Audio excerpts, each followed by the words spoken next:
All right, T, part 2. I think my pen is charged now. So starting with number 5, I specifically want you to use the sum or difference formulas. And I will make sure and amend the directions to say so, because if you notice down on number 7, I specifically say use the half angle. So 5 and 6, you're going to use the sum and difference formulas. So again, hopefully you have those. I think that's the day that I didn't have my iPad, so you might want to go make sure you find those. Like for cosine, for example. Well, first of all, you want to think of two angles that add up or subtract to 165, because 165 is not on our circle. So let's see, what is that? 120 and 45. There we go. I know that if I add 120 and 45, I get 165. Right now, always pick two angles that you obviously know from your circle. So cosine, if you have those written down, remember the sines are opposite and the cosines and sines are together. So like this one would be the cosine of 120 times the cosine of 45. But since this is a plus, this would be a minus, and then it would be the sine of 120 and the sine of 45. Okay, so I need to see that. I've got to see that, like, done, because the rest of it, I mean, it's your hand, whatever. So cosine is what? Let's see, 120 is the same thing as 60. Cosine is the top, and in quadrant 2, it is negative. Yes, y'all know I got to do this. Minus plus, yeah. I don't know why my brain has to see that. Okay, so 120 is the same thing as 60. And in quadrant 2, cosine will be negative, so that's negative 1/2 times. Of course, the cosine of 45 is just the square root of 2 over 2. And then the sine of 120 would be a positive square root of 3 over 2.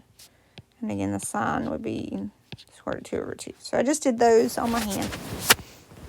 And really, all you can do with this one is, like, not a lot. This is going to multiply and be the negative square root of 2 over 4, which looks like it should reduce, but it can't. And that's going to be minus the square root of 6 over 4. And, I mean, you're kind of stuck with that. Really, that's what, number 5. I mean, if you wanted to make them one fraction and write it as a negative square root of 2 minus the square root of 6 over 4, that's cool. But as much as it hurts my feelings, that's as simplified as you can get on number 5. So number 6 also uses those identities if you go back and look. So this one is sine. And the reason I know it's sine is because that the sine, cosine alternate. It's not cosine, cosine, sine, sine. So go back and look. So I know this is the sine. I can write words. Okay, this is the sine because of the pattern of sine, cosine, cosine, sine. With sine, this S-I-G-N sign, is the same. And I know I'm going to be subtracting. So it would be 52 minus 13. Jesus, I can't do math. It's too late. 39? Yes, 39. So this is just the sine of 39 degrees. And that's it, because it says write the expression as sine, cosine, or tangent of an angle. So sine of 39. That's it. Okay, half angle identities. I did post that one. That is multiple angles. This one is obviously sine, and 22.5 is half of 45. So I can rewrite this as the sine of 45 divided by 2. And if you go and look at your formula, it'll be the plus and minus big old square root thingy. Sine is 1 minus cosine. In this case, it'll be 45 over 2. So really all I need you to do there, because like we talked about, this one gets real fun to reduce. Mostly I just need to see that. And then of course, plus and minus square root of cosine of 45 is this just the square root of 2 over 2. And I'm totally cool with you stopping right there. because all the rest of that's just algebra. So that's using the half angle identity. Just making sure you're doing the right one. Go look those up. Okay. 8 and 9. Let's see. 8 is the law of sines. 9 is the law of cosines. And 10 and 11 are area. So what I'm going to do on the test, it will not say solve the triangle. I'll ask you specifically for a certain thing. Like here, I would say find side A. And like on this one, it'll say find side A. Okay, there we go. So find side A on both of them. So as you guys know so well, I'm going to have to draw a picture. So let's see, I'm going to zoom out just a little bit. So like for number 8, right, if this is A, B, and C, angle A would be 41, right, that'd be 41. And I don't know side A. Angle B, I can't fit it in there, is 28 degrees. And side B is 11. So that's how I know it's the law of sines. I have one side angle pair. English works. So I'm going to come down here to do this one. It's 28 and 11 and 41.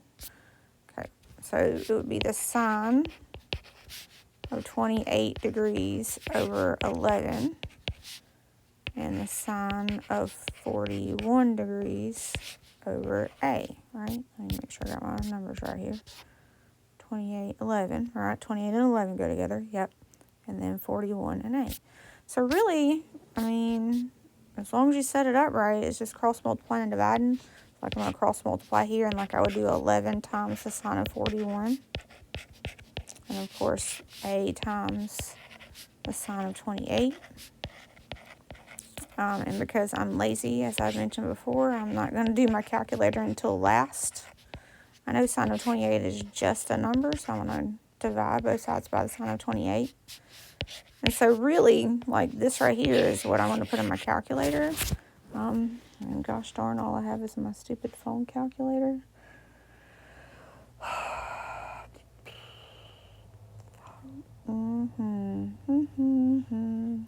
Y'all give me a second.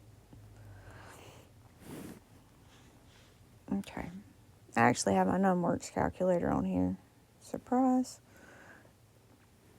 Okay. Alright, so I need to do 11 times the sine of, God dang it, I'm in radians. Y'all hang on, I gotta change my mode. Okay. Alright, now I'm in degrees. Alright. Always check your mode. That's not really been a big deal in this chapter. All right, let's try it again. 11 times the sine of 41. And then I need to divide that by the sine of 28. And that's going to give me about 15.4. So side A is about 15.4. Okay, and again, that's all I'm going to ask you to find is a side or an angle, right, on that one. So 15.4. My iPad just got different. What the heck? Oh, it's not time. There we go. Oh, wait. That's the wrong 15.4. That was number 8. 15.4. There we go.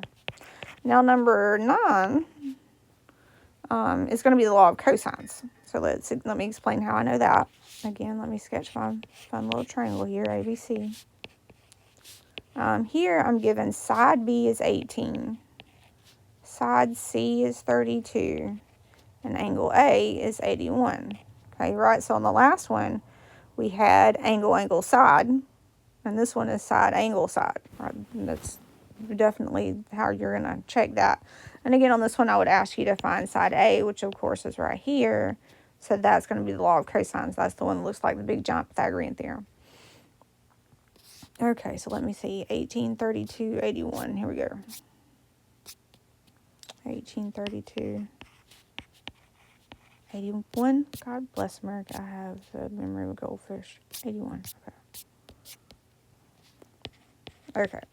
So the law of cosines, again, whatever angle you're finding or given, in this case angle A, that's the side that has to go in the front. So it'd be A squared equals. Your other two sides can be used in any order. 18 squared plus 32 squared minus 2 times 18 times 32. Go look at your law of cosines formulas. And then times the cosine of the angle that is across from the side that's in the front. And quite literally, you're just going to put that whole thing in your calculator. Nothing weird there. 18 squared plus 32 squared minus 2 times 18 times 32 times the cosine of 81. And so in my calculator, I get like 1,167 and some change. Obviously, side A is not equal to that, so I'm going to make sure and do the square root of the answer that I get, right? Because I got to do the square root of both sides. So I'm going to do the square root of my answer function, and that makes a whole lot more sense. I get A is approximately 34.2 whenever I round to the nearest tenth. All right, so in reference to my other two sides, totally makes sense. So 34.2 there for that one. So that's the law of cosines. That one's pretty easy. We like that one. And then the last two are the two area ones. Like number 10 was that formula that you're just going to do 1/2 times the two sides, obviously in any order, 31 times 18. And then it's going to be times the sine of whatever your angle is, 50 degrees. Again, this is another side angle side one. Where this is really a 1/2 times base times height. We just have to use SOHCAHTOA. So that one was pretty easy. 1/2 times 31 times 18 times the sine of 50 is 213. This is the nearest hundredth, so 73. And again, so this one's feet, so it would be square feet, because we are doing area. So that's really easy. And Hero's formula, I'm just going ahead and let you know where it says decide whether the triangle can be formed with a given. Yes, I'm not going to give you one that's not. We didn't talk about that. I just want to make sure you know how to do Hero's formula. Remember, the first thing you got to do is find the semi-perimeter. So you're going to find the perimeter and divide by 2, basically. God dang, why did I get one with decimals? Okay, it's fine. It is late, and I'm not going to even try to do that in my head. 65.4 and 56.9. And then we're going to divide that by 2. And so the semi-perimeter is 90.15. And if you remember, Hero's formula is simply the big old square root of the semi-perimeter times, and then you're going to go do the difference of the semi-perimeter from each one of the sides, find the product, and then do that square root.